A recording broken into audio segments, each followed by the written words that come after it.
Antes de irmos para o próximo relato, se você é novo por aqui, não se esqueça de se inscrever no canal e ativar o sininho para receber as próximas histórias. Sua presença é importante e seu apoio é essencial. Bem, vamos continuar.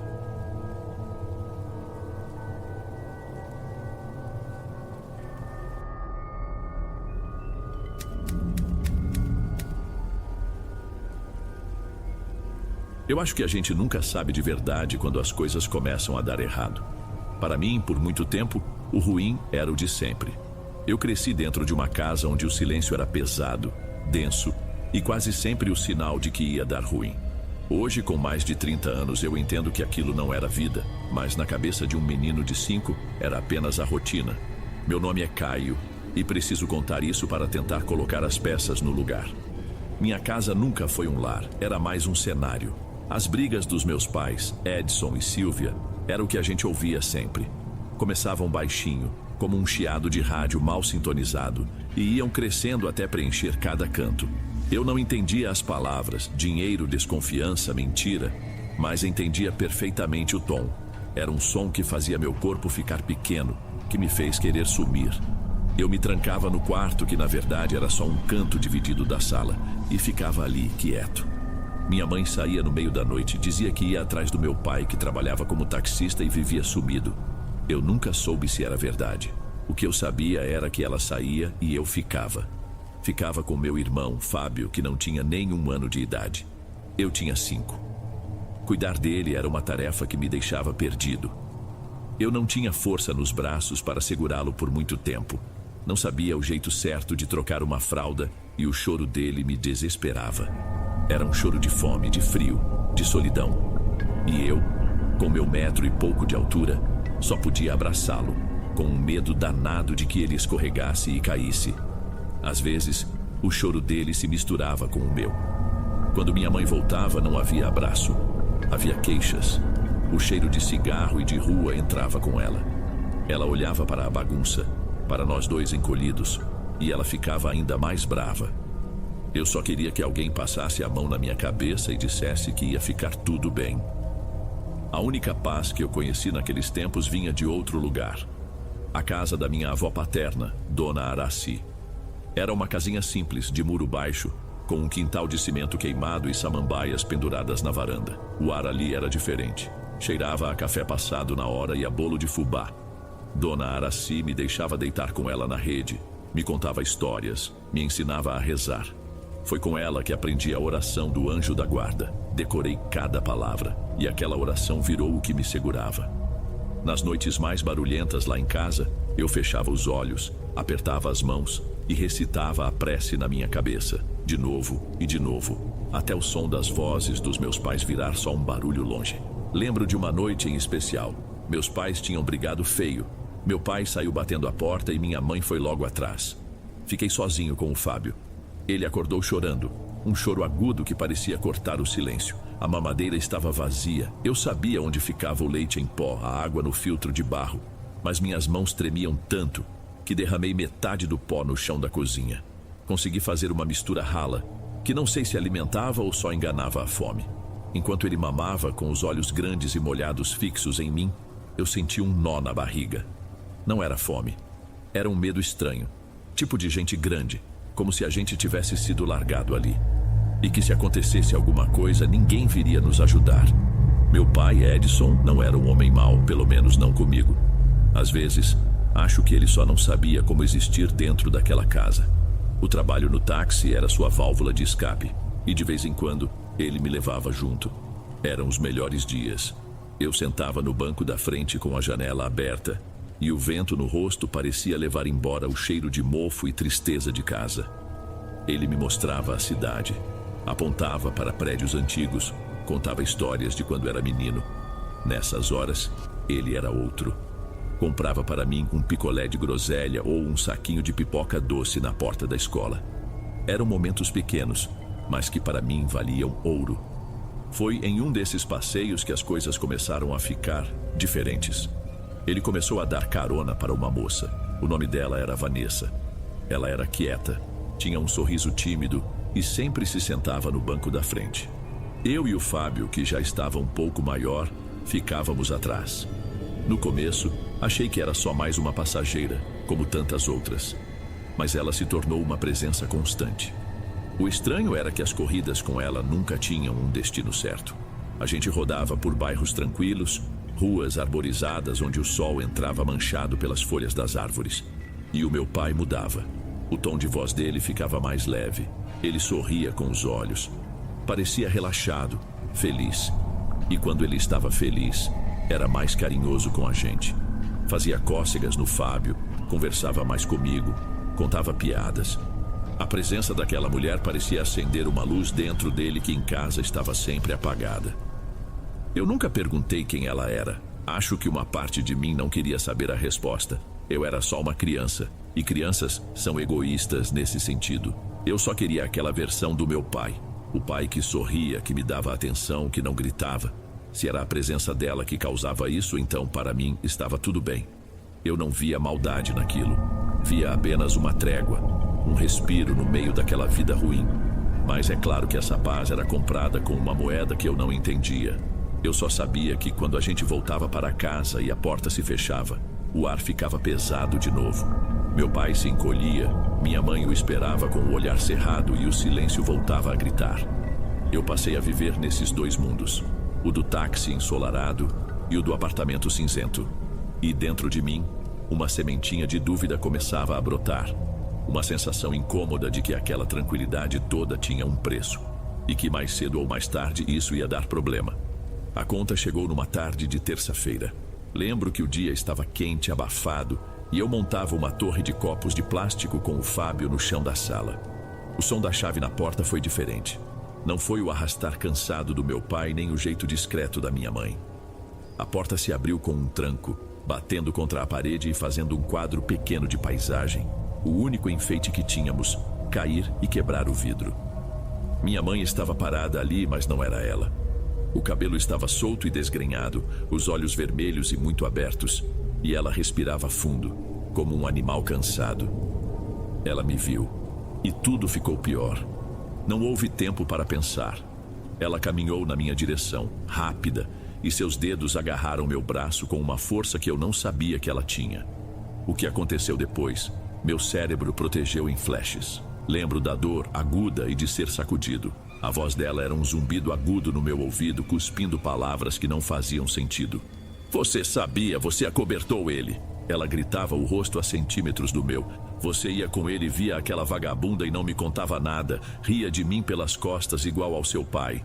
Eu tinha 8 anos. Eu não entendia o que era acobertar. Não entendia a raiva dela. Eu só sabia que doía. Doía o aperto no meu braço. Doía a ardência no meu rosto. Mas principalmente doía a imagem dela me olhando como se eu fosse um monstro. O choro alto de Fábio, assustado com os gritos, foi o que me tirou daquele transe.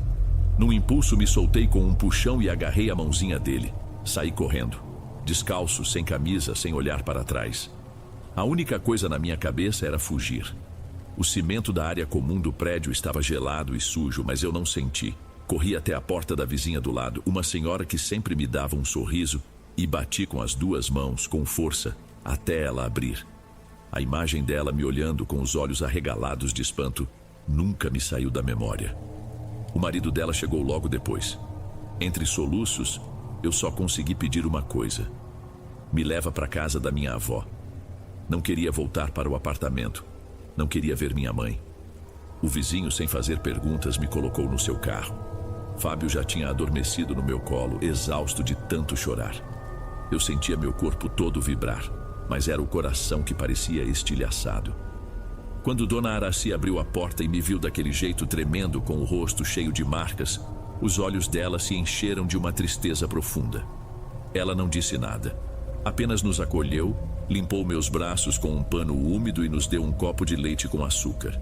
Mais tarde, naquela noite, meu pai chegou. Minha avó o tinha chamado. Eu estava no corredor, escondido na penumbra, e ouvi a conversa. O que aconteceu, Edson? A voz dela era baixa, mas firme. Por que a Silvia fez isso com o menino? Meu pai ficou em silêncio por um instante. Depois a confissão veio, cansada. Ele disse que não amava mais minha mãe, que tinha conhecido outra pessoa, que com ela ele sentia paz. Minha avó suspirou. Eu entendo que um casamento pode acabar. Ela disse e a voz dela tremeu um pouco. Mas culpar a criança, bater no seu filho por um erro seu, isso eu não permito. As crianças são inocentes, Edison. Elas não têm culpa dos erros dos adultos. Você precisa dar um basta nisso. Eu me afastei da porta, entrei no quarto onde o Fábio dormia e me deitei ao lado dele. O corpo doía, mas era uma dor distante. A dor de dentro era maior. Naquela noite, pela primeira vez na vida, eu não rezei. Não havia palavras, só um vazio grande e a sensação de que nada ia voltar ao normal. Ficamos morando com a minha avó. Meu pai trouxe nossas roupas e algumas coisas da escola numa mala velha. Ele também ficou por lá uns tempos, dormindo num quartinho que tinha nos fundos, mas era como se ele não estivesse. Passava o dia fora no táxi e, quando voltava, mal falava. O ar na casa da minha avó era de um silêncio estranho, tipo depois de uma briga. Durante o dia, tudo parecia quase normal. Dona Araci cuidava da gente com um carinho que era um bálsamo. Tinha comida na hora certa, roupa limpa e a voz dela era sempre mansa. Eu tentava ser uma criança outra vez. Brincava com Fábio no quintal, desenhava em cadernos velhos. Mas quando a noite caía, algo mudava. Não na casa, mas em mim. Foi nessa época que as coisas estranhas começaram. Eram sensações pequenas, fáceis de ignorar no começo. A primeira era uma falta de ar repentina. Do nada, parecia que eu me esquecia de como se respira. O ar não entrava direito e eu precisava sentar, estufar o peito e me concentrar para puxar o fôlego de novo, como se meus pulmões tivessem desaprendido a função. Acontecia na mesa do jantar, assistindo televisão, em qualquer lugar. Durava segundos, mas me deixava com o corpo gelado. Depois veio o calor. Uma mancha quente que surgia nas minhas costas, bem no meio, entre os ombros. Era como se alguém encostasse um pano aquecido ali. Eu ficava completamente imóvel, esperando passar. Não queimava, não doía. Era só um calor insistente, íntimo, como o de uma presença muito próxima. O mais esquisito acontecia na cama. Já deitado, quase dormindo, eu sentia um movimento leve entre os dedos dos meus pés. Não era coceira, não era cãibra. Parecia que algo leve passava ali, mas nunca tinha nada. Absolutamente nada. Só o quarto silencioso e o Fábio dormindo do meu lado. Houve também os puxões, um toque sutil na barra da minha camisa por trás, como meu irmão fazia quando queria minha atenção. Um puxãozinho leve, mas inconfundível. Eu me virava depressa, me assustava. E de novo não tinha ninguém ali. Eu não soube guardar aquilo só para mim. Um dia contei tudo para a minha avó. Sentei ao lado dela na cozinha, enquanto ela descascava laranjas, e falei baixo, com vergonha, achando que ela ia rir ou dizer que era imaginação. Mas ela não fez nada disso. Continuou seu trabalho, ouvindo com uma atenção serena. Quando terminei, ela apenas me olhou e disse, com a voz tranquila de sempre: Caio, não se esqueça da sua oração. O anjo da guarda te protegeu antes, vai continuar protegendo. Reze com fé antes de dormir. Eu obedeci, mas a oração já não me acalmava. Eu não rezava mais por conforto, mas por medo do que poderia acontecer se eu não o fizesse. Comecei a ter medo de apagar a luz, de fechar os olhos. Eu me cobria até a cabeça mesmo no calor e ficava ali encolhido esperando o sono chegar antes que qualquer outra coisa chegasse primeiro. A oração não foi suficiente. Numa noite acordei de repente. Não sei o que me despertou, mas o quarto estava mergulhado naquele breu profundo que só a madrugada tem. Então eu ouvi. Era o Fábio, um queixume baixo e choroso como quando estava com febre. Sentei na cama num instante, o corpo em alerta. Ele estava bem ao meu lado, deitado de barriga para cima, respirando suavemente. Ele parecia calmo. Não era ele, mas o som continuava e vinha debaixo de nós. Era a mesma voz, a mesma cadência de choro do meu irmão, mas vinha do vão entre o estrado da cama e o piso frio. Um gemido fino, abafado, que parecia se arrastar de um lado para o outro, bem abaixo do meu colchão. Era uma imitação, uma zombaria. Senti um arrepio forte. Fiquei ali, sentado, ouvindo aquela coisa se queixar na escuridão, sem coragem de me mover, de respirar. Eu gritei o nome da minha avó com toda a força que tinha, um grito de medo. Não esperei nem 2 segundos e a luz do corredor se acendeu e os passos rápidos dela vieram em minha direção. Contei o que estava acontecendo, gaguejando, apontando para debaixo da cama. Dona Araci não hesitou. Pegou uma lanterna grande de metal que guardava na gaveta da cômoda e se ajoelhou. O facho de luz varreu a escuridão, revelando o chão empoeirado, um chinelo velho e nada mais. Não havia ninguém, nenhum animal, nada que pudesse fazer aquele som. Foi um pesadelo, meu filho, ela disse, me ajudando a deitar de novo. A mão dela no meu ombro era firme, mas eu senti um leve tremor. Às vezes o sonho parece tão real que engana a gente, mas eu sabia que não estava dormindo. Eu ouvi. Era a voz de uma criança, a voz do meu irmão, e ela estava ali no quarto com a gente. A partir daquela noite, a sombra que nos rondava pareceu se sentir mais à vontade e começou a se espalhar. Foi quando notei que meu pai não estava bem. No início parecia só cansaço. As olheiras dele ficavam mais fundas a cada manhã, o olhar mais perdido. Depois veio a tosse, uma tosse seca, insistente, que arranhava o silêncio das madrugadas e parecia não ter fim. Ele também foi se fechando, já não nos chamava para passear, passava pela gente como se fôssemos parte da mobília, se trancava no quarto do fundo ou ficava sentado na varanda, olhando para o nada, com uma irritação contida em cada gesto. Eu via minha avó se preocupando. Numa noite ela levou um chá para ele na sala. Fiquei espiando pelo vão da porta. Ela sentou ao lado dele e começou a massagear sua cabeça com as duas mãos, num gesto lento. Dói muito, ele disse, a voz um fiapo. A cabeça parece que vai explodir, mãe. É um peso, uma coisa apertando por dentro. Eu olhei para o rosto do meu pai sob a luz amarela da sala. Ele estava pálido, ele estava magro demais. E por um instante eu tive a impressão de que não era mais ele ali. Ela parecia vazia, e algo mais estava lá dentro, se alimentando do que restava. A coisa não parou no meu pai, começou a tocar no Fábio também. À noite, ele se mexia sem parar na cama, se virando de um lado para o outro como se tentasse fugir de algo no próprio sonho. Muitas vezes ele chorava dormindo. Não era um choro alto, mas um soluço baixo e contínuo, os ombros dele sacudindo em silêncio. O rosto se contraía numa expressão de dor. Eu o cobria, ajeitava o travesseiro, mas não adiantava. Ele parecia preso num pesadelo que eu não podia alcançar. Ver aquilo me angustiava de um jeito que não sei explicar. Era uma sensação de impotência, um vazio no peito que parecia corroer tudo. Eu passei a chamar minha avó quase toda a noite. Dizia que estava com medo, que sentia uma coisa ruim. Ela se sentava ao meu lado, passava a mão nas minhas costas e repetia com a voz cansada: "Reza, meu neto, a fé ajuda." Eu adormecia com a mão dela na minha, mas a cada noite era mais difícil. Numa tarde, minha mãe foi me buscar na escola. Eu não esperava. Estava no portão, procurando o carro do meu pai, e de repente vi o dela parado do outro lado da rua. Ela me chamou com um gesto. Hesitei. Meu corpo inteiro queria correr na direção oposta, mas eu entrei no carro. Assim que ela deu a partida, o ataque começou. A voz dela era baixa, sibilante, e os olhos dela me encontravam pelo retrovisor. "Tomara que eu nunca tivesse te tido," ela disse com os dentes cerrados. "Você estragou a minha vida, você me traiu." As perguntas vinham como chibatadas. Como eu pude entrar no carro com aquela mulher, se eu já tinha escolhido uma mãe nova? Eu me encolhi contra a porta, tentando ficar o menor possível. Comecei a chorar em silêncio. Quando chegamos na rua de casa, ela parou o carro e se virou para mim. O olhar dela era vazio. "Você não vai se livrar de mim, está ouvindo?" A voz dela era quase um sussurro. "Vou te seguir aonde quer que você vá. Pode morar com sua avó, com quem for. Eu sempre vou ter você vigiado." Aquelas palavras me causaram um arrepio diferente. Não era a raiva dela, era outra coisa.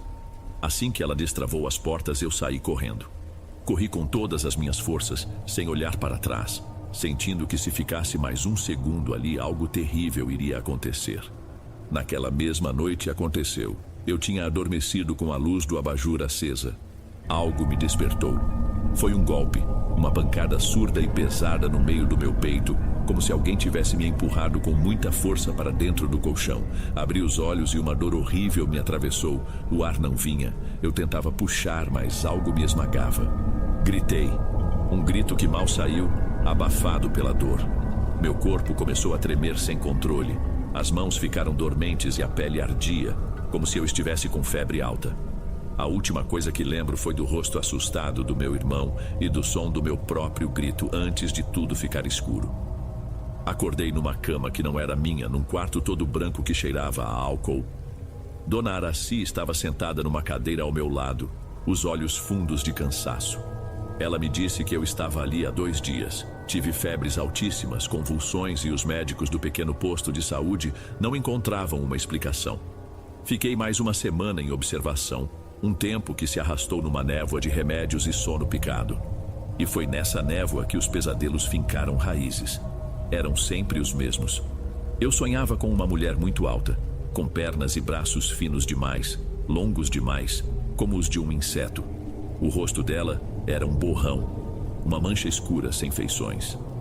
Nos sonhos, ela segurava o Fábio nos braços, apertando com força, e o rostinho dele ia ficando roxo enquanto ele esticava as mãos na minha direção, sem emitir som. Em outros sonhos, essa coisa corria pela casa da minha avó carregando meu irmão. Os movimentos dela eram erráticos, quebrados, como se ela não soubesse usar aquele corpo comprido. Ela se escondia nos armários, se pendurava no teto como uma aranha, e eu corria atrás, desesperado, mas nunca a alcançava. Às vezes, eu ouvia sua risada. Não era uma risada de alegria. Era um som seco, arrastado, de uma velha irritada que parecia vir do fundo da garganta. Eu acordava encharcado de suor, com o coração disparado, e a primeira coisa que fazia era olhar para o Fábio, para ter certeza de que ele ainda estava ali. Quando finalmente voltei para casa, algo em mim havia mudado em relação à minha mãe. Eu sentia falta dela, mas não da mulher que me buscou na escola.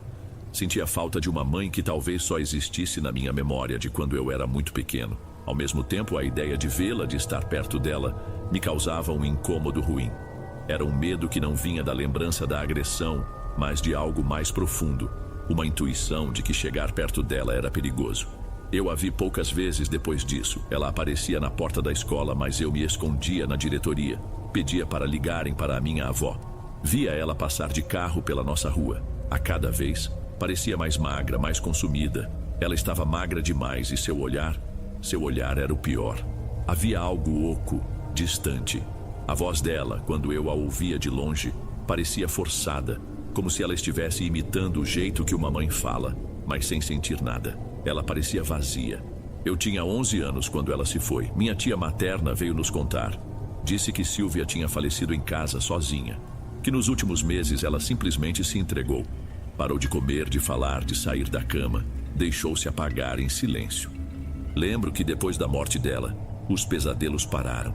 As sensações estranhas, o calor nas costas, a falta de ar, tudo desapareceu. A tosse do meu pai sumiu. A casa da minha avó voltou a ser apenas uma casa. Uma paz estranha e pesada se instalou, mas o alívio que eu sentia vinha sempre acompanhado de uma pontada de culpa. A ameaça tinha ido embora, mas eu sentia que o preço pago por aquela paz havia sido alto demais. Os anos passaram. O tempo tem um jeito de lixar as arestas da dor, mas a cicatriz fica. Fui embora daquele povoado para estudar na capital. E foi na solidão de um apartamento alugado, longe de tudo o que era familiar, que as perguntas voltaram. Não com a urgência do medo, mas com o peso calmo de quem precisa montar um quebra-cabeça para entender o próprio desenho. Hoje me considero uma pessoa solitária, não de um jeito triste. Eu me acostumei comigo mesmo. A vida me ensinou a observar mais e a falar menos. A única coisa que realmente me importa é o bem-estar do meu irmão. Fábio ainda mora com minha avó e está terminando a escola. É por eles que eu me esforço. Meu pai, ele refez a vida com a Vanessa. Teve outros 2 filhos. Não nos falamos muito. Não há ódio, só uma distância que se tornou confortável para nós 2. Penso muito na minha mãe. Nos sonhos ela às vezes aparece como era antes de tudo, sorrindo, me tratando com um carinho que mal consigo lembrar se foi real. Acordo com uma calma estranha e uma pontada de saudade. Foi essa saudade que me deu coragem. Numa das minhas visitas, sentei com minha avó no quintal, no fim da tarde, e pedi que ela me contasse o resto da história.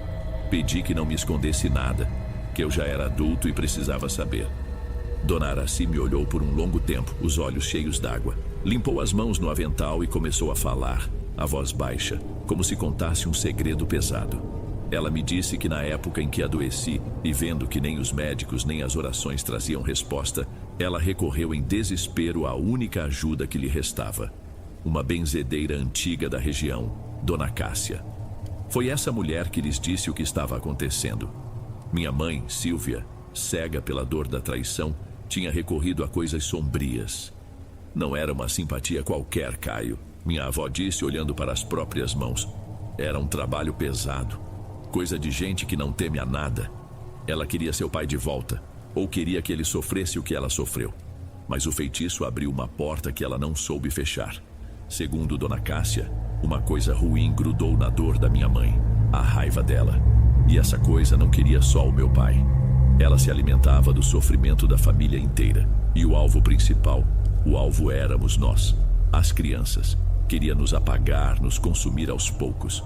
A sua doença, a do seu pai, os pesadelos do seu irmão, era tudo obra disso. Minha avó fez uma pausa, respirou fundo e me contou a parte mais difícil. A Dona Cássia disse que sua mãe, no meio de toda aquela loucura, percebeu. Ela entendeu que aquela coisa estava vindo atrás de vocês. E ela tomou uma decisão. As lágrimas começaram a escorrer pelo rosto enrugado da minha avó. Ela parou de lutar, meu filho. Ela abraçou aquela escuridão, deixou que a coisa ficasse só com ela, para que não tocasse mais em você, nem no seu irmão. O que ela fez foi errado, foi terrível, mas o último ato dela, no fundo, foi para proteger vocês. Ela ficou com aquilo só para ela até o fim. Enquanto eu tentava absorver aquilo, ela se levantou, entrou em casa e voltou com uma caixinha de madeira. Abriu e tirou de dentro um objeto pequeno, embrulhado num pedaço de pano. Era um boneco disforme, feito de tecido de camisa, amarrado com linhas e com tufos de cabelo escuro. O cabelo dela. Várias agulhas de costura enferrujadas estavam espetadas no peito e na cabeça do boneco. A prova de que tudo aquilo era real. Fiquei olhando para aquilo e as coisas começaram a fazer sentido. A agressão, o abandono, o abuso.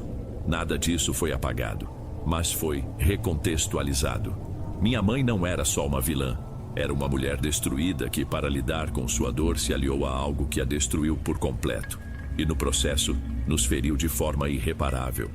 Hoje eu não rezo mais por medo. Às vezes acendo uma vela para ela. Gosto de pensar que onde quer que ela esteja, ela finalmente descansou daquela dor e daquela sombra que carregou. Eu não escolhi a escuridão que tocou minha família, mas decidi seguir em frente. Por mim, pelo Fábio e pela minha avó. A única que esteve ao meu lado em cada passo desse caminho, sem nunca soltar a minha mão.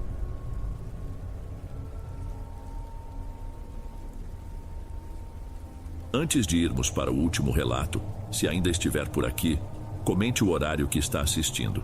Gosto de saber quem assiste os relatos até o final. Bem, vamos continuar.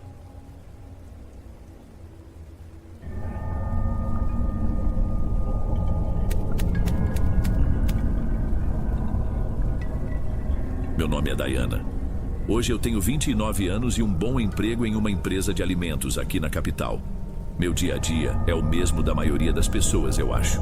Acordo, pego o trânsito, trabalho em frente a uma tela, volto para casa e o ciclo recomeça. É uma vida estável, segura. E se eu for completamente honesta, um pouco vazia. Talvez seja por isso que tudo começou, por causa desse vazio. A Érica eu conheci na infância, num daqueles cursos de férias que a prefeitura organizava no centro comunitário da nossa cidadezinha. Eu morava na parte mais central. Ela vinha de um sítio que ficava num vale, um lugar onde o asfalto não chegava e o sinal de celular era lenda. Durante o curso, ela ficava na casa de uma tia, a poucas ruas da minha. Ficamos amigas quase que no mesmo instante. Ela não era como as outras meninas, não se importava com as roupas da moda, não falava dos garotos da escola. A Érica tinha um universo particular. Falava das fases da lua como quem fala do tempo. Conhecia o nome de todas as plantas do quintal e contava histórias sobre sua avó, uma mulher que, segundo ela, sabia curar gente doente da alma. Eu ouvia tudo fascinada. Para mim, com meus 15 anos, aquilo tudo era só parte do folclore do interior, um jeito diferente de ver o mundo, um jeito que eu secretamente admirava. O tempo passou. Eu vim para a faculdade, comecei a trabalhar. A gente foi se distanciando, como acontece. Nossas conversas viraram mensagens de vez em quando, enviadas do celular de algum vizinho quando ela descia do sítio para o vilarejo. As fotos que ela me mandava eram sempre de mato, pedras empilhadas de um jeito estranho, desenhos que pareciam símbolos feitos na terra. Ela dizia que tinha encontrado seu caminho, um grupo de pessoas que entendia as coisas antigas. Eu nunca soube o que responder. Dava um legal e mudava de assunto. O convite não veio direto dela. Chegou como uma mensagem de WhatsApp, repassada por uma prima em comum. Dizia que Érica faria aniversário de 25 anos e que queria muito me ver. Seria uma reunião pequena, só para os chegados, em uma casa de campo que o grupo dela usava para encontros.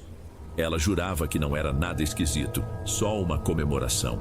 A primeira ainda escreveu no final: ela falou que faz questão que você venha, Diana. Disse que sente sua falta. Minha primeira reação foi pensar em 1000 desculpas para não ir. Fazia quase 2 anos que não nos víamos pessoalmente. Aquela história de grupo e caminho antigo me soava estranha, um pouco forçada. Parecia uma dessas comunidades alternativas que a gente vê em documentário. Mas então, no meio daquela semana cinzenta de trabalho, a ideia começou a parecer atraente. Lembrei das nossas tardes na praça, da segurança que ela tinha ao falar das coisas, da sensação de que perto dela o mundo parecia maior, mais misterioso. É só uma festa de aniversário, eu disse a mim mesma, enquanto olhava pela janela do meu apartamento para os prédios e o trânsito lá embaixo. Pensei que talvez fosse bom sair da rotina, respirar outro ar, ver gente diferente. O que de mal poderia acontecer? Era a Érica, minha amiga de infância. No fundo, eu queria acreditar que nada havia mudado. Saí da capital numa tarde de sábado com o sol já baixo, deixando o céu laranja. As primeiras horas na estrada duplicada foram normais, com o som do rádio e o movimento constante dos outros carros. Mas conforme fui seguindo as instruções que a Érica tinha me passado, o cenário mudou. A rodovia virou uma estrada secundária, depois uma vicinal e, por fim, uma trilha de terra vermelha, esburacada, que sacudia minha picape sem dó. As árvores foram ficando mais altas e densas, fechando o caminho. O sinal do celular morreu e a voz do GPS se calou. Fiquei só com as anotações que fiz da mensagem dela. Depois da ponte de madeira, pega a segunda à esquerda, segue até ver uma porteira de arame farpado. Parecia simples, mas cada bifurcação sem placa me deixava mais tensa. O silêncio lá fora era pesado, quase total. Não se ouvia grilos, nem pássaros, nada. Quando finalmente avistei a tal porteira, o sol já tinha sumido atrás dos morros. A casa era um casarão antigo, de 2 andares, com paredes grossas de um branco encardido, descascando e revelando manchas escuras de umidade, de mofo. Ficava recuada no terreno, cercada por um mato alto e mal cuidado. Havia outros carros estacionados perto da entrada, a maioria modelos mais velhos, o que me deu um breve alívio. Pelo menos eu não seria a única ali. Desci do carro e uma corrente de ar frio me atingiu. Foi estranho, porque a tarde tinha sido abafada. Érica saiu pela porta da frente antes que eu pudesse chegar mais perto. Ela estava diferente. Usava um vestido escuro, longo, que arrastava no chão, com uns bordados em fios que pareciam de prata no colarinho e nas mangas. O cabelo, que antes era sempre solto, estava preso em 2 tranças apertadas, enfeitadas com fitas pretas e pequenas pedras opacas. Sabia que você vinha, ela disse, me abraçando com uma força que me surpreendeu. A voz era a mesma, mas o tom tinha algo de ensaiado. Ela me puxou pela mão para dentro. O cheiro me atingiu na mesma hora. Era uma mistura forte de incenso, um cheiro adocicado e enjoativo, com outro aroma de ervas secas e mofo. A casa era iluminada apenas por velas, muitas delas que criavam sombras longas nas paredes. Havia umas 20 pessoas espalhadas pela sala principal, todas vestidas de forma parecida, com roupas escuras, tecidos pesados, botas. Ninguém conversava, apenas me olhavam passar com uma curiosidade silenciosa, quase fria. Me senti como uma peça de exposição. Érica me apresentou a alguns deles, mas sem dizer nomes. Eles só balançavam a cabeça e murmuravam algo que soava como "seja bem-vinda" ou "bênçãos". Um homem de barba espessa me ofereceu uma canequinha de barro com um líquido escuro dentro. O cheiro era amargo. É a nossa bebida de boas-vindas, uma garrafada que a gente mesmo prepara. Érica explicou com um sorriso que não chegava aos olhos. Minha cabeça já começava a doer com a fumaça e o cheiro forte do lugar. Para não ser mal educada, tomei um gole pequeno. O gosto era horrível, uma mistura de terra, álcool e alguma erva muito amarga. Queimou minha garganta, eu só queria ir embora, mas não sabia como dizer aquilo sem estragar tudo. A gente vai jantar lá nos fundos, o pessoal já está se ajeitando por lá. Érica anunciou, me puxando suavemente pelo braço. Segui por um corredor escuro com as paredes cobertas por panos tecidos com padrões que me lembravam insetos. O ar ficava mais denso a cada passo. No final do corredor havia um cômodo amplo, maior que a sala principal. Tinha uma mesa comprida no centro, sim, mas não havia pratos, nem comida. Apenas mais velas, algumas tigelas de barro com cinzas dentro, ossos pequenos e amarelados arranjados em formas geométricas.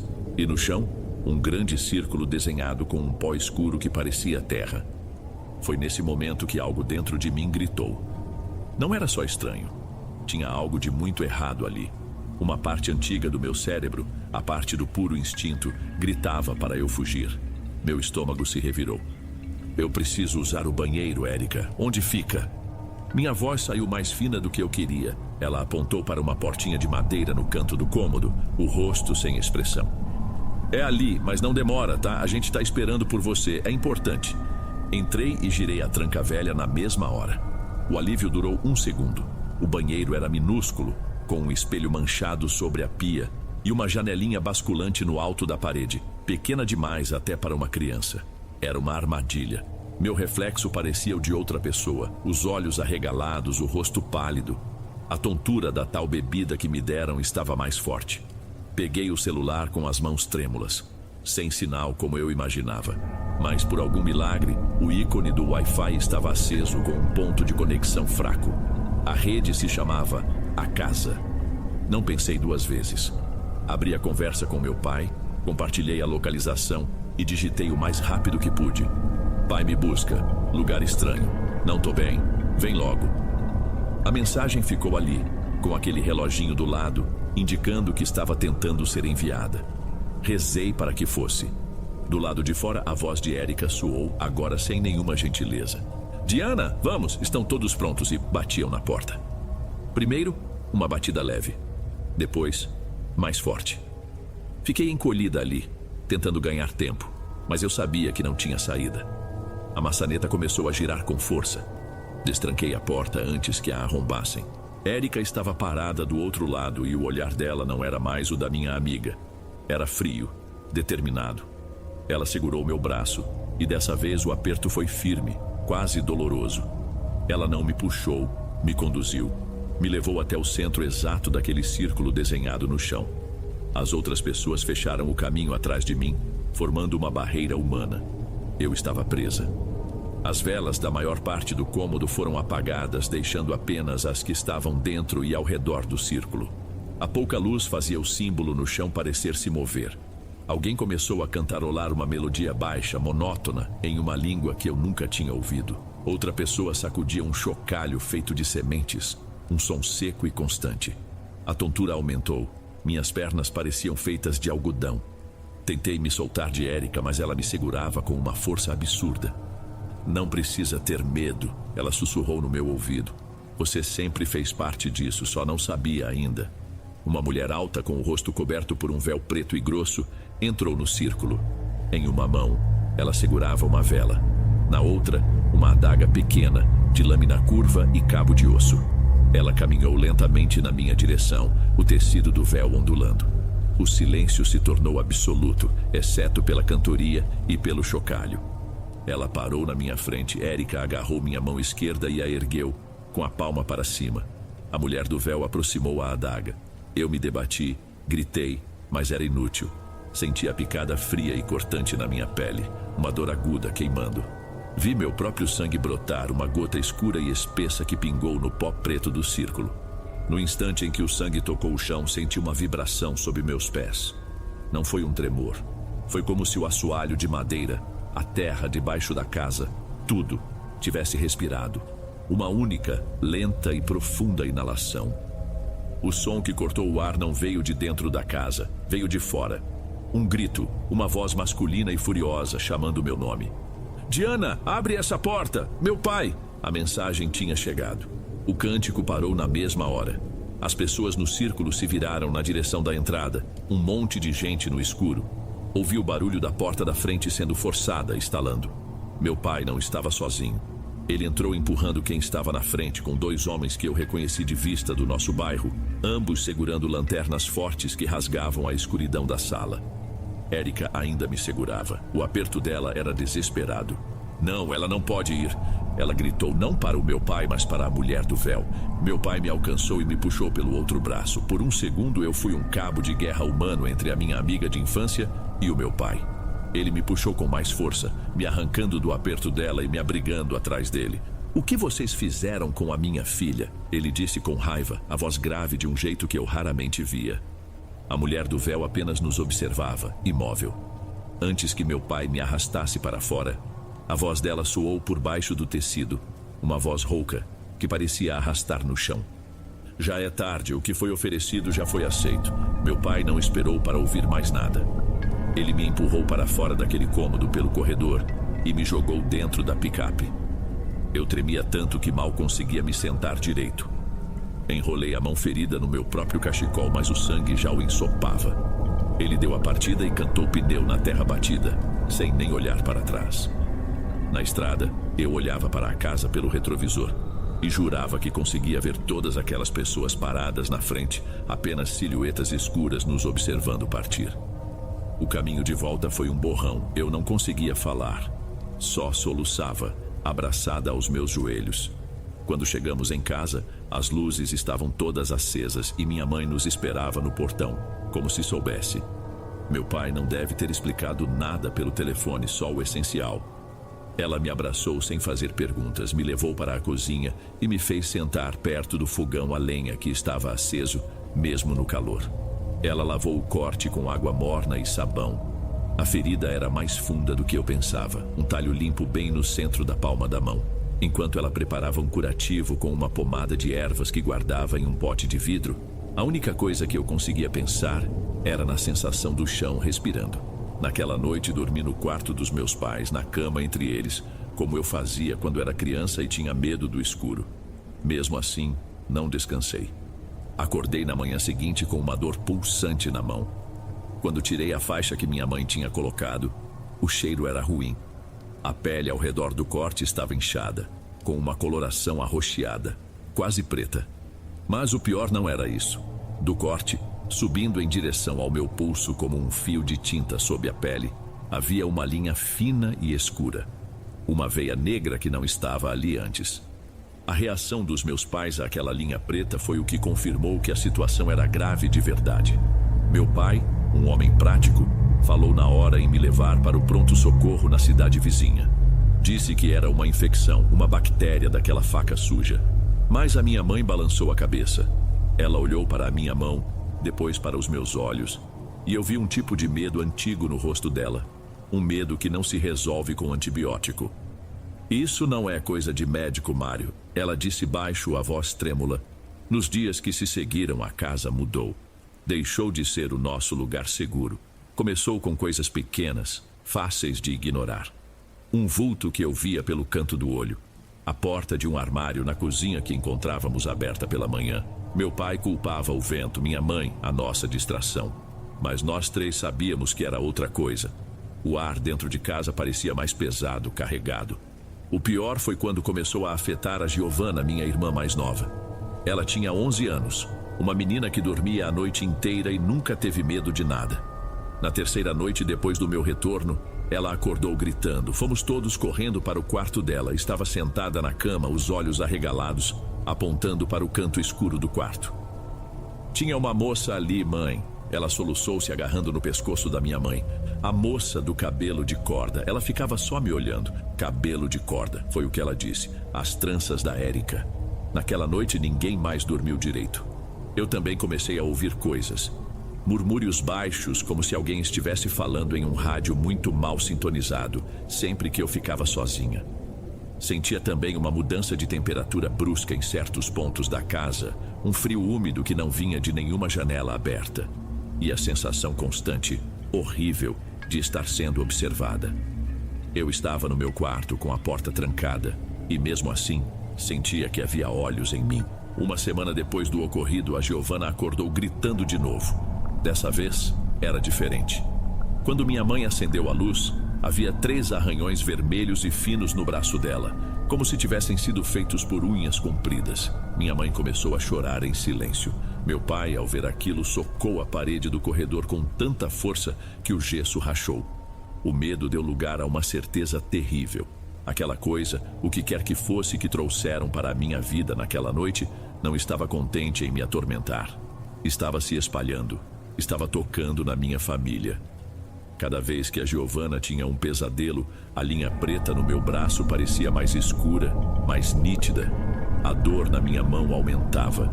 A conexão era clara. A presença na casa estava ali por minha causa, e eles estavam no meio do caminho. Naquela manhã, depois de mais uma noite em claro, meu pai pegou o chapéu e as chaves da picape. Ele não disse para onde ia, mas eu sabia. Ele não ia procurar um médico. Ele ia atrás de outro tipo de ajuda. Meu pai voltou no final da tarde. Com ele veio um senhor baixo, de pele escura e enrugada pelo sol, com um chapéu de palha na cabeça e uma bolsa de couro a tiracolo. Era o seu Firmino, um benzedor que morava do outro lado do morro. Um homem que minha avó costumava procurar quando um dos animais adoecia sem explicação. Ele entrou em casa devagar, tirou o chapéu em sinal de respeito, e seus olhos pequenos passaram por cada cômodo antes de pararem em mim. Ele não precisou que ninguém explicasse a situação. "A menina está carregada", ele disse a voz baixa e rouca. Pediu uma cadeira e me mandou sentar na sala. Da sua bolsa ele tirou um maço de galhos com folhas escuras, uma garrafinha com um líquido amarelado e um cachimbo de barro. Enquanto ele rezava umas palavras que eu não entendia, foi batendo os galhos de leve nos meus ombros, na minha cabeça e nos meus braços. Depois, soprou a fumaça do cachimbo sobre a minha mão ferida. A fumaça não tinha cheiro de tabaco, era um cheiro de mato queimado, seco e amargo. Eu senti um enjoo forte e uma agitação estranha dentro do peito, como se algo estivesse se revirando, incomodado. Quando ele terminou, o ambiente parecia mais leve. Eu me sentia exausta, mas em paz. "O que botaram em você é forte e tinhoso", seu Firmino disse para os meus pais enquanto guardava suas coisas. "Não gosta de reza, fiz uma limpeza para afastar, mas isso aí tá agarrado na alma. Vai voltar." E voltou. Por 2 dias a casa ficou em silêncio. Giovanna dormiu a noite toda sem pesadelos. Chegamos a pensar que tinha acabado. Na 3ª noite, acordamos com o som de vidro se quebrando. Na sala, o pequeno quadro com a imagem da Sagrada Família que ficava pendurado sobre a porta estava no chão, estilhaçado. Ninguém ouviu cair. Ele simplesmente estava lá, quebrado. Minha mãe entrou em pânico. Disse que a benzedura tinha irritado a coisa, que agora precisávamos da força da igreja. Ela mesma foi até a casa paroquial chamar o padre Benito, um sacerdote jovem que cuidava da nossa capela. Ele veio no final do dia com uma expressão de quem está fazendo um favor. Ouviu a história da minha mãe com ceticismo, falou sobre estresse, sugestão. Mesmo assim, concordou em benzer a casa. Ele andou por cada cômodo, aspergiu água benta de um vidrinho e recitou as orações em português, de forma mecânica, como se lesse uma receita. Quando terminou, nos disse para termos fé, rezarmos o terço e deixou o resto da água benta sobre a mesa da cozinha. Naquela mesma madrugada, fomos acordados por uma série de batidas secas e violentas vindo da cozinha.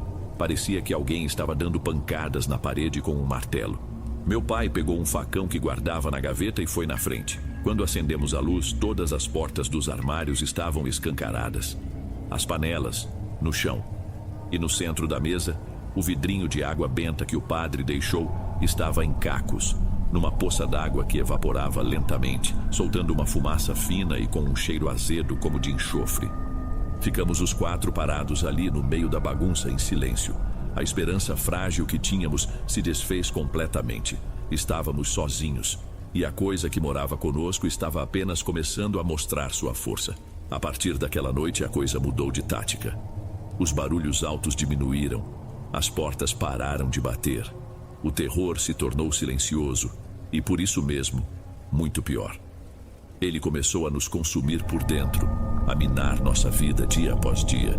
Uma semana depois, meu pai chegou da roça mais cedo. O dono da fazenda onde ele trabalhava como caseiro há mais de 15 anos o tinha mandado embora. A desculpa foi vaga. Algo sobre vender as terras, modernizar a produção. Meu pai não acreditou. Ele disse que o patrão mal o olhava nos olhos enquanto falava. Foi a primeira vez que vi meu pai, um homem tão forte e orgulhoso, chorar. Depois foi a nossa casa. Nossa vida começou a desmoronar. As folhas do pé de couve amarelavam. Os tomates apodreciam no pé antes de amadurecer. Ela regava, adubava, mas era como se a própria terra estivesse doente. A comida que comprávamos no mercado estragava em 1 ou 2 dias. O pão mofava. A carne ficava com um cheiro ruim. Era como se uma podridão invisível tocasse tudo o que era nosso. Até os animais sentiram. Nosso cachorro, o Faísca, que sempre dormiu aos meus pés, começou a rosnar para mim. Ele não chegava perto. Ficava a uma distância segura, com o pelo eriçado e os dentes à mostra. As poucas galinhas que tínhamos no terreiro apareceram mortas, uma a cada manhã, sem nenhum sinal de ataque, como se simplesmente tivessem desistido de viver. Giovanna foi quem mais sofreu. A menina alegre e falante se tornou uma sombra. Passava os dias no quarto, quieta. Desenvolveu uma tosse seca e persistente, que os médicos do posto de saúde não conseguiam diagnosticar. Diziam que era alergia, receitavam xaropes que não faziam efeito. Ela emagreceu, a pele ficou pálida e os olhos, que antes brilhavam, agora eram fundos e tristes. E eu observava tudo isso como se estivesse assistindo a um filme. Uma parte de mim estava apavorada, sentindo a culpa me esmagar. Mas outra parte se sentia estranhamente distante, anestesiada. Enquanto eles murchavam, eu não adoecia. Não perdia o apetite. A linha no meu braço tinha parado de crescer, mas a pele ao redor dela adquiriu uma mancha permanente, pálida e fria ao toque, como se o sangue não circulasse mais ali. Às vezes eu me pegava desejando coisas simples e elas aconteciam. Pensei um dia em como seria bom se uma tia distante, com quem não falávamos há anos, nos ligasse. Naquela mesma tarde, ela ligou. Coisas pequenas, que eu dizia a mim mesma serem coincidências. A ruína se tornou nosso cotidiano. Ninguém mais nos visitava. Os vizinhos que antes paravam no portão para conversar, agora passavam pela nossa rua olhando para o outro lado. A gente podia sentir os cochichos. A casa da família do Mário, a casa da menina que voltou estranha. Estávamos sozinhos, isolados no nosso próprio inferno. O ponto final foi quando minha mãe desmaiou na cozinha. Ela simplesmente caiu, sem motivo. Quando a levantamos, ela estava gelada, os lábios roxos. Foi o desespero nos olhos do meu pai naquele momento que o fez tomar a decisão. Eu ouvi falar de um padre, longe daqui. Ele disse naquela noite a voz baixa, cansada. Dizem que ele não é como os outros, que ele lida com essas coisas. Amanhã eu vou atrás dele, custe o que custar. Meu pai demorou 2 dias para voltar. Quando chegou, não estava sozinho. O homem que desceu da picape com ele era alto, magro e tinha um rosto sério, marcado por rugas fundas. Usava roupas simples, não uma batina. Era o padre Inácio. Ele não entrou na nossa casa. Ficou do lado de fora, no terreiro, e pediu que meu pai lhe contasse tudo, desde o começo. Enquanto meu pai falava, o padre me observava. Ele tinha um olhar que parecia atravessar a gente. A raiz disso é funda, ele disse por fim. Rezar na casa não vai adiantar. A gente precisa tirar ela daqui. Levem-na para a minha paróquia amanhã cedo. Usem o salão dos fundos. Estejam preparados. A viagem no dia seguinte foi em silêncio absoluto. Chegamos a uma igreja antiga, de pedra. O padre nos levou para uma sala pequena nos fundos, sem janelas, com uma cadeira de madeira no centro. Ele não me amarrou. Apenas desenhou um círculo no chão ao redor da cadeira com um pó que parecia ser sal grosso misturado com cinzas. Não saia desse círculo, não importa o que aconteça. Ele me instruiu, a voz firme. Ele começou a rezar. Não era latim, nem português. Eram sons guturais, palavras antigas que pareciam fazer o ar da sala vibrar. No começo, eu senti a mesma náusea dos outros rituais. Mas então, a sensação mudou. Virou uma dor aguda no peito, como se algo estivesse sendo arrancado de mim à força. Meus olhos se fecharam e eu não vi mais a sala. Eu vi a casa do ritual, o círculo, as velas. Vi a mulher do véu sorrindo e entendi o propósito. Não era apenas sobre ter uma morada, era sobre espalhar a ruína, fazer a terra secar, as famílias quebrarem. Vi a Érica, parada no fundo. O rosto dela estava oco, os olhos completamente brancos. Ela não era a minha amiga, era só a casca anterior. Senti meu corpo se contorcer. Ouvi um grito e só depois percebi que era a minha própria voz. Mas estava diferente, mais grave, animalesca. A única lâmpada da sala estourou, nos deixando na penumbra das velas que o padre acendeu. Eu via meu pai e minha mãe encolhidos num canto, rezando, chorando. O padre ergueu uma cruz de madeira escura e a pressionou contra a minha testa. A pele queimou como se fosse brasa. O grito que saiu da minha garganta foi tão agudo que as chamas das velas tremeram e se apagaram. Na escuridão senti algo se desprender de dentro de mim, um sopro de ar gelado que saiu pela minha boca. E então, tudo ficou quieto. Eu desmaiei. Acordei no banco de trás da picape com a cabeça no colo da minha mãe. O sol já estava alto. O padre, exausto, apenas disse ao meu pai que a conexão havia sido rompida, mas que o preço sempre é alto. Nos dias seguintes, a vida pareceu voltar ao normal. A tosse da Giovana sumiu. Minha mãe recuperou a cor, o sorriso. Meu pai conseguiu um trabalho temporário. A casa ficou leve, silenciosa. A mancha no meu braço desapareceu e o corte na mão cicatrizou sem deixar nenhuma marca. Tudo tinha acabado. Só que não. O que havia dentro de mim não foi embora. Apenas parou de lutar e se acomodou. Aquele poder que eu sentia em vislumbres antes, agora era uma parte de mim. Calmo, controlado. E uma parte de mim odeia isso. Mas outra parte, a que agora comanda, sente uma satisfação fria quando as coisas que eu quero simplesmente acontecem. Às vezes, quando estou sozinha, fecho os olhos e ainda ouço aquela voz lá no fundo. Ela não ameaça mais, ela apenas espera. Porque eu entendi naquela sala escura que a gente não expulsa um mal desses. A gente só herda o lugar dele. A Érica foi o portal. Eu sou a morada. A dívida que a Érica abriu com aquela coisa, agora sou eu quem um dia terei que cobrar para fechar a conta. E eu sei que vou.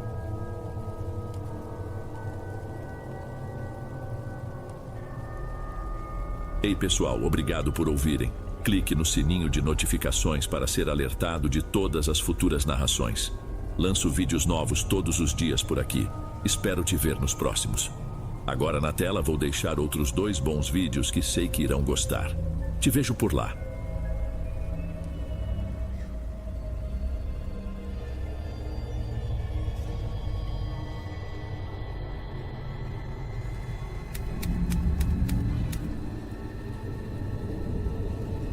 Boa noite, Dom.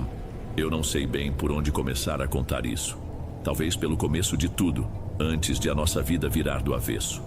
Morávamos eu, meu marido Walter e nossos 2 filhos, Igor e Camila, em uma chácara um pouco afastada da cidade. Era uma casa simples, de tijolo à vista, com um pomar nos fundos e um quintal grande de terra batida onde as crianças passavam a tarde. A gente não tinha luxo, mas tinha paz.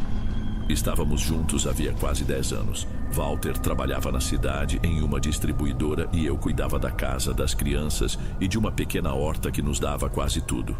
A vida tinha aquele ritmo bom de interior, sabe? Durante a semana era a correria de sempre. Levar e buscar menino na escola, ajeitar a casa, esperar o barulho do carro do Walter chegando no fim da tarde. E nos fins de semana quase sempre tinha almoço na casa da minha mãe ou de algum tio. Era aquela barulheira gostosa de família grande, de mesa cheia. Foi em um desses domingos que tudo mudou. Estávamos na casa da minha mãe, o cheiro da macarronada dela tomando conta do ar, e a conversa corria solta na varanda. Foi quando a minha prima, Mara, apareceu no portão. Ela não avisou que viria. Na verdade, fazia meses que ninguém tinha notícias direitas dela. Ela parou ali, segurando as grades, e parecia um bicho acuado. Estava magra, com uma olheira funda e um roxo amarelado perto da boca, mal disfarçado com maquiagem. O falatório na varanda foi morrendo aos poucos. Minha mãe, Dona Elza, foi a primeira a se levantar. Eu fui logo atrás. Levei Mara para um dos quartos, longe de todo mundo. Pedi que sentasse na cama e trouxe um copo d'água com açúcar. As mãos dela tremiam tanto que eu precisei segurar o copo. "O que foi isso, menina?" perguntei, tentando manter a voz calma. Ela desabou. Contou que o sujeito com quem estava morando tinha bebido e a agredido de novo. Disse que não aguentava mais, mas que não tinha para onde correr. Os pais dela, meus tios, moravam longe, numa casinha apertada com os irmãos mais novos. Não tinha espaço, nem físico, nem emocional. Enquanto ela falava, eu senti um incômodo antigo, uma pontada de culpa que a gente nem sabe direito de onde vem. Mara e eu crescemos juntas, mas a vida, de alguma forma, sempre pareceu mais fácil para mim. Fui eu que casei, que tive filhos, que construí uma família. Ela parecia sempre estar um passo atrás, lutando por coisas que para mim vieram de forma natural. Naquele momento, vendo ela ali, quebrada, senti que era minha obrigação ajudar. Era o certo a se fazer. Naquela noite, já em casa, depois que as crianças dormiram, conversei com o Walter. Ele ouviu tudo em silêncio, com aquela expressão séria de sempre. "É complicado, Elaine", ele disse, passando a mão na nuca, um gesto que sempre fazia quando estava contrariado. "Trazer gente para dentro de casa nunca é simples. É a minha prima, Walter, não é gente. Eu não posso deixar ela na rua. São só por uns dias, até ela se ajeitar." Ele suspirou, olhou para um ponto fixo na parede por um instante e por fim concordou. A gente decidiu que ela ficaria no quarto da Camila, em um colchão que tínhamos guardado. No dia seguinte fomos buscá-la. Ela só tinha 2 sacolas de roupa e uma mochila. Mais nada. Quando ela entrou no nosso carro, deu um sorriso pequeno de gratidão. Eu me senti bem, como se estivesse fazendo a coisa certa. Mal sabia eu que, ao abrir a porta da minha casa para ela, eu estava, na verdade, abrindo a porta do inferno. No começo, ter a Mara em casa parecia uma bênção. De verdade. Ela era quieta, prestativa, quase não se via. Acordava cedo, preparava um café forte que deixava a cozinha toda cheirosa e me ajudava com as crianças antes de eu sequer pedir. Com ela ali, a casa parecia funcionar com mais leveza e eu me sentia menos sobrecarregada. Até pensei que talvez fosse bom para ela e para nós que ficasse por mais tempo. Walter a tratava com respeito, mas sempre com uma distância, ou pelo menos era o que eu via.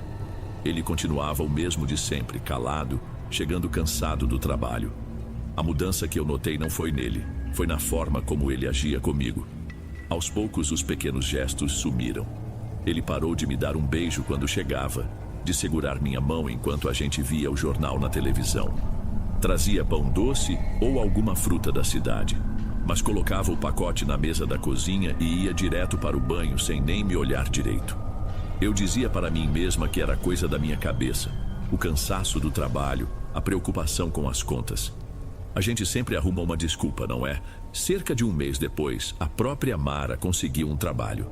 Foi o Walter quem arrumou para ela uma vaga de meio período no estoque da distribuidora. Como o horário deles batia, eles começaram a ir e voltar juntos no carro. No início, achei ótimo. Economizava o dinheiro da passagem dela e me parecia prático. Mas as chegadas tarde se tornaram mais frequentes. A desculpa era sempre a mesma.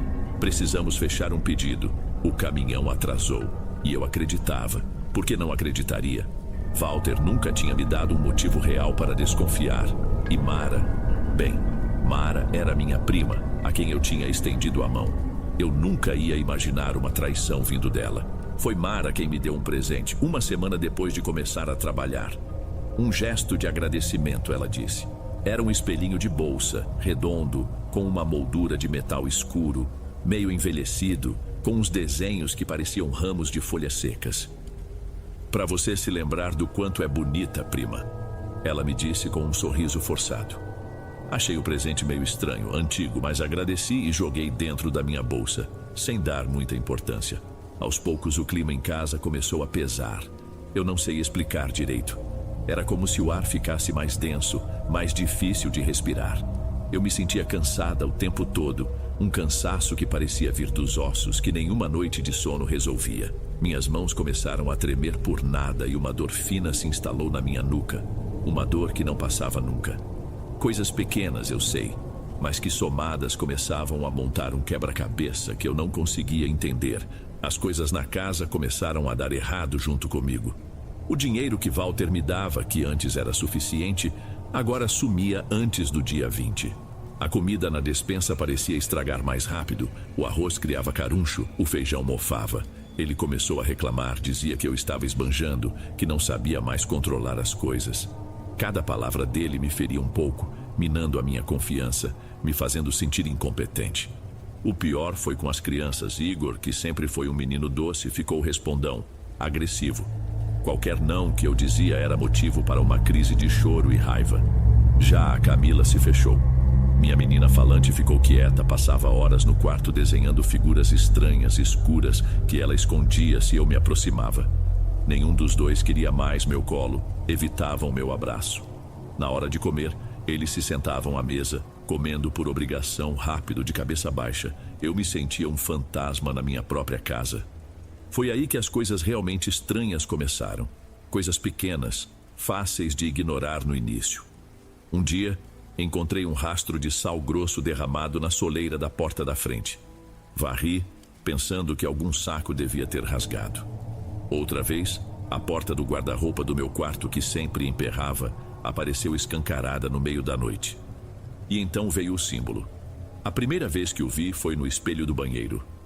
Depois do banho, com o vidro todo embaçado, apareceram 3 riscos paralelos, finos, como se tivessem sido feitos com uma unha. Passei a mão, apaguei e disse a mim mesma que devia ser alguma marca antiga do vidro que eu nunca tinha reparado. Mas a imagem ficou na minha cabeça.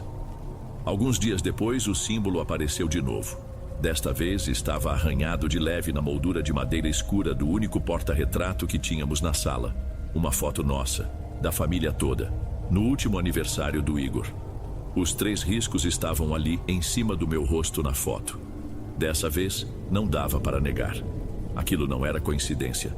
Senti o ar me faltar por um segundo, um frio ruim subindo pela barriga. Mara, por outro lado, parecia cada vez melhor. Começou a se vestir de um jeito diferente, com roupas mais justas que eu nem sabia que ela tinha. Passava a usar um batom vermelho forte, mesmo para ficar em casa. O cabelo, antes sempre preso num coque feito de qualquer jeito, agora vivia solto. Ela e Walter conversavam mais entre si do que ele jamais conversava comigo. Sentavam na varanda no fim da tarde, e eu ouvia as risadas deles da cozinha, conversas que paravam assim que eu me aproximava. Eles criaram um mundo só deles, e eu estava do lado de fora. A gota d'água para mim foi numa tarde de quinta-feira. Eu estava fazendo uma limpeza mais pesada na sala, arrastando o sofá para varrer por baixo. Minha mão bateu em algo macio e estranho. Abaixei para ver. Era um saquinho pequeno de pano escuro amarrado com uma linha preta. Minhas mãos tremiam tanto que quase não conseguia abrir. Dentro havia uma terra escura, úmida, e um tufo de cabelo emaranhado. Era um cabelo comprido, castanho, como o meu. Segurei aquilo na mão e senti náuseas. Não era mais cansaço, não era estresse, não era coisa da minha cabeça. Tinha alguma coisa muito errada acontecendo debaixo do meu teto.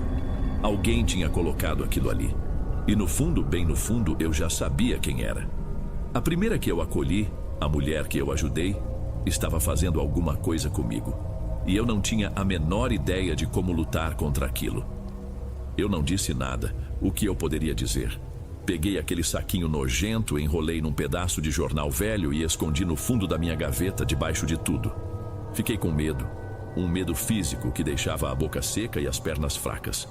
Continuei agindo como se nada tivesse acontecido, mas por dentro eu estava em alerta máximo. Cada sorriso da Mara, cada olhar que ela trocava com o Walter, tudo passou a ter um novo significado. Uma maldade que eu conseguia ver com todas as letras. A bomba estourou na semana seguinte. Era um sábado de manhã. O sol entrava pela janela da cozinha e por um instante tudo pareceu normal. Walter chegou da padaria com pão fresco e disse, com um ânimo que eu não via nele há meses: "Se arrumem, vamos dar um pulo na feira da cidade, comer um pastel. As crianças vão gostar." Senti uma ponta de esperança. Fazia tanto tempo que não saíamos os 4 juntos. Eu me arrumei rápido, passei um batom, coloquei meu melhor vestido. As crianças estavam eufóricas. Já estávamos todos prontos, quase saindo pela porta, quando Walter deu um tapa na testa. Esqueci o celular na mesa. Foi o Igor quem correu para dentro para buscar. Ele voltou com o aparelho na mão, a tela acesa, e me entregou. Mãe, chegou uma mensagem. Ali, na tela, em letras brancas, uma frase que queimou meus olhos. Não consigo parar de pensar em ontem. Louca para chegar à noite e a gente repetir. Não tinha nome, só o número. Fiquei sem reação, parecia que o chão tinha sumido. Pedi para o Igor e a Camila entrarem em casa, disse que a gente já ia.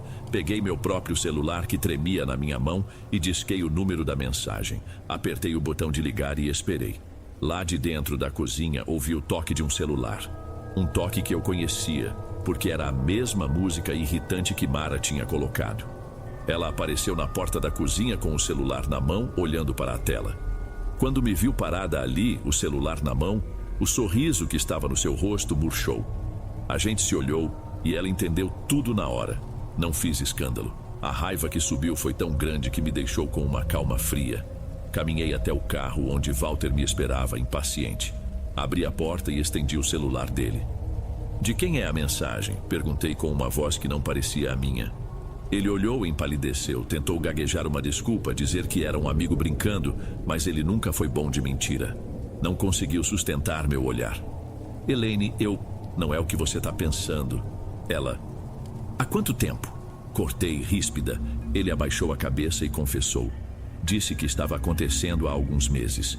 Que ele estava confuso, que ela o procurou, que foi o envolvendo com elogios, dizendo coisas que ele sentia falta de ouvir. Uma desculpa fraca, covarde, que só jogava a sujeira mais para debaixo do tapete. Eu parei de ouvir. Dei as costas para ele e entrei em casa. Fui direto até a Mara, que continuava parada na cozinha, como uma estátua. Pega tuas coisas e some da minha casa, agora. Ela abriu a boca para falar, talvez para negar, talvez para se justificar. Some. Eu repeti, mais alto.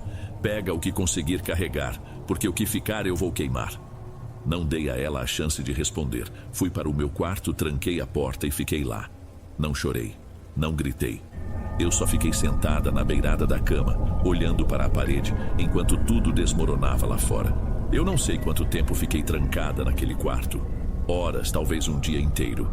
O tempo perdeu o sentido. Lá fora, a casa estava num silêncio pesado. As crianças assustadas não fizeram barulho. Ninguém me chamou.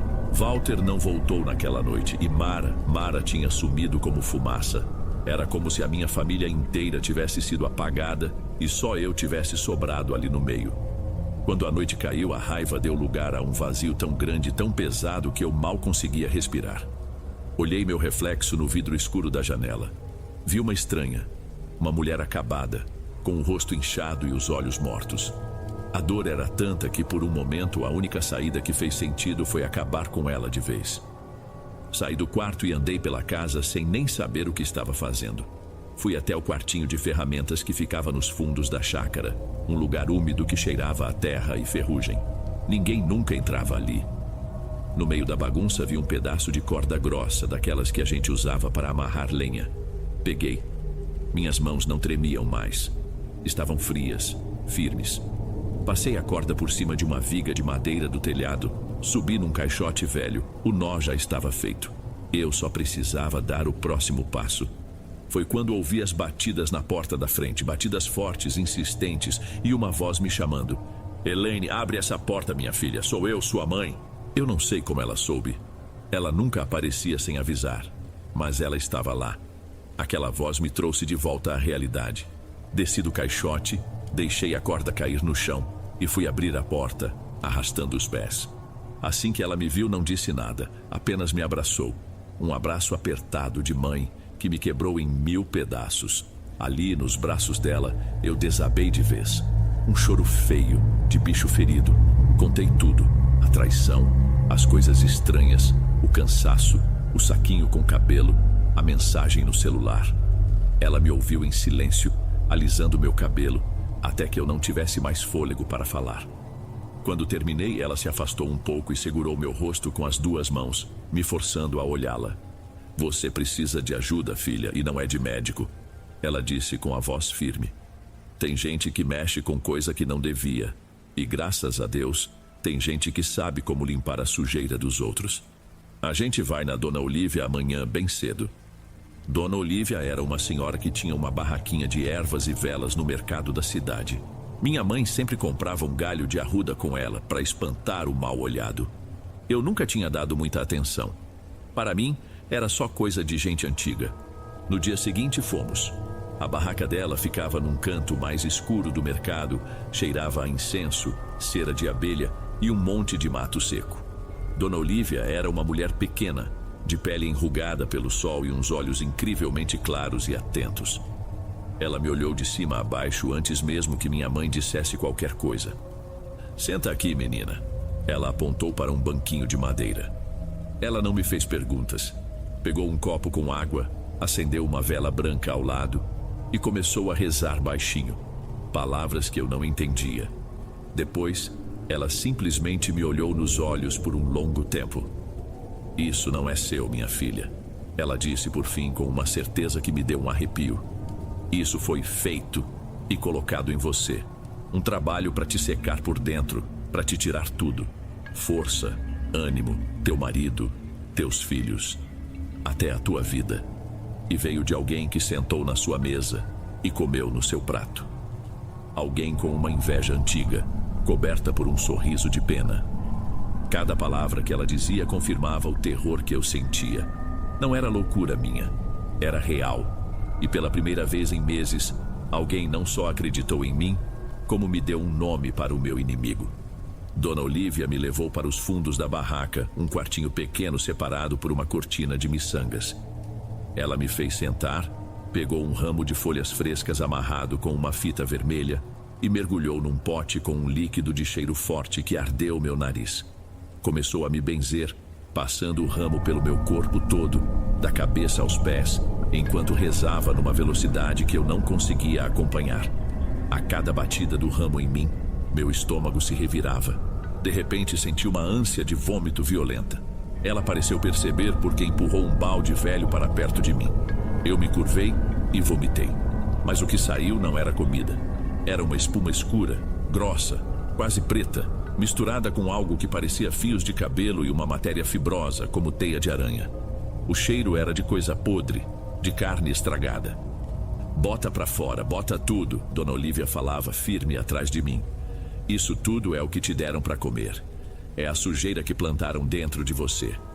Quando terminei, eu tremia da cabeça aos pés, fraca, mas sentindo um alívio estranho, como se um peso tivesse saído de dentro de mim. Ela jogou álcool sobre o que estava no balde e ateou o fogo. A fumaça que subiu era preta e gordurosa. Ela me deu uma garrafa com um chá amargo e uma lista de coisas para fazer. O trabalho só começou, filha. A casa está doente, seus filhos estão contaminados. Você vai ter que ser forte porque quando a gente começa a limpar, o bicho fica acuado e ataca. As instruções eram claras. Eu devia ferver água com sal grosso e anil e passar pano em cada canto da casa, de dentro para fora. Fazer uma defumação com casca de alho, arruda e guiné por 3 dias seguidos, ao entardecer. Tomar banho de alecrim e manjericão para reerguer minhas forças. E colocar um copo com água e sal debaixo da cama de cada um de nós. Comecei a limpeza no mesmo dia, e ela estava certa. A coisa revidou. Enquanto eu passava o pano com a água azulada pela sala, a lâmpada da cozinha estourou com um estrondo, me cobrindo de cacos de vidro. Noutra hora, a televisão, que estava desligada da tomada, ligou sozinha, chiando alto numa tela de estática. À noite eu ouvia passos no quintal, o som de galhos secos quebrando, mas quando ia espiar pela fresta da janela, não havia ninguém. O pior era com as crianças. Igor acordava no meio da noite gritando, dizendo que tinha uma mulher de cabelo comprido parada no pé da cama dele, só olhando para ele. Camila começou a conversar sozinha perto da janela do quarto. Um dia perguntei com quem ela estava falando. Com a moça, mãe? Ela respondeu com uma naturalidade que me deu um calafrio. Ela canta para mim. Ela disse que logo vai poder entrar para brincar aqui dentro. Numa dessas noites, Walter me ligou. A voz dele estava fraca, arrastada. Disse que não aguentava mais, que sentia dores no corpo, tinha pesadelos com a Mara o afogando num rio de água suja, que vomitava tudo o que comia. Ela prometeu uma coisa, mas agora parece que está me consumindo também. Ele sussurrou. Pediu chorando para voltar para casa. Disse que precisava de ajuda. Eu também preciso de ajuda, Walter, e estou tratando de conseguir. Respondi, com uma frieza que nem eu sabia que tinha. Você não pode voltar agora. A casa não está pronta. Nós não estamos prontos. Desliguei antes que ele pudesse insistir. Seguindo as ordens de Dona Olívia, comecei a procurar por mais coisas na casa. Debaixo da cama do Igor, encontrei uma pequena pedra preta, lisa, que era gelada ao toque. Na gaveta da Camila, no meio das meias, achei um nozinho feito com uma fita vermelha e fios de cabelo. E na minha bolsa encontrei o espelhinho que Mara me deu. Ao pegá-lo, senti uma pontada na cabeça. O metal da moldura parecia queimar. Juntei tudo numa sacola para levar para a Dona Olívia. Ali eu decidi que não ia mais recuar. Numa madrugada, acordei com um barulho de pratos se quebrando na cozinha.